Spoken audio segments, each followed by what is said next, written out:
મહત્વના સમાચાર સામે આવી રહ્યા છે મોરવા હડફથી। તો મોરવા હડફ તાલુકામાં વિજિલન્સની ખોટી ઓળખ આપી નાણાં પડાવતી ટોળકીના 4 શખ્સોને મોરવા હડફ પોલીસે ઝડપી પાડ્યા હતા। આ અંગે તપાસનો ધમધમાટ જે છે તે શરૂ કરી દેવામાં આવ્યો છે। પોલીસે એક કાર, 6 મોબાઈલ ફોન અને 50,000 રોકડ સહિતનો મુદ્દામાલ કબજે કરી લીધો છે।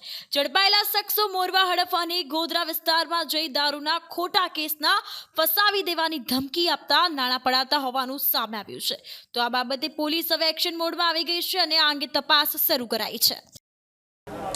ગઈકાલે મોરવા હડફ પોલીસ સ્ટેશનના સંતરોડ ટેકરા ફળિયામાં ગાંધીનગર પોલીસ કક્ષામાંથી વિજિલન્સમાંથી આવ્યા છે એવી રાજ્ય સેવક તરીકેની ખોટી ઓળખ આપી।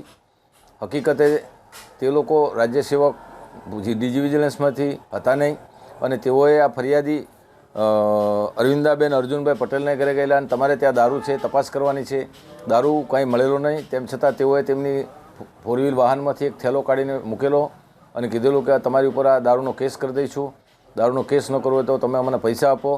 જેથી ફરિયાદી પાસેથી બળજબરીપૂર્વક દારૂનો કેસ કરવાની ધમકી, પોતે રાજ્ય સેવક ન હોય, વિજિલન્સમાં નોકરી ન કરતા હોય, ખોટી ઓળખ આપી અને 40,000 રૂપિયા તેઓની પાસેથી મેળવી લીધેલા। આ જ લોકો 4 જણા જે હતા એમણે તાલુકા પોલીસ સ્ટેશનના બખ્ખર ગામે પણ આ જ પ્રકારે ફરિયાદી નિલેશ વસંતભાઈ વણજારાના ઘરે જઈ તમારે ત્યાં દારૂનો તપાસ કરવાની છે, ત્યાં દારૂ નહીં મળે તેમ છતાં ખોટો કેસ કરીને પૂરી દેવાની ધમકી રાજ્ય સેવક તરીકે ખોટી આપેલી અને એમની પાસેથી પણ 20,000ની માગણી કરેલી અને 7,000 રૂપિયા લઈ બળજબરીથી કઢાવી લીધેલા।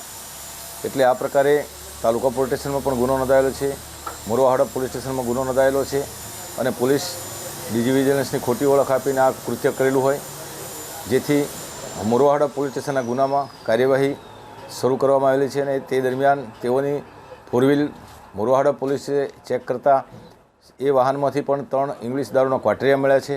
એનો પણ એક અલગથી ગુનો દાખલ કરવામાં આવેલો છે।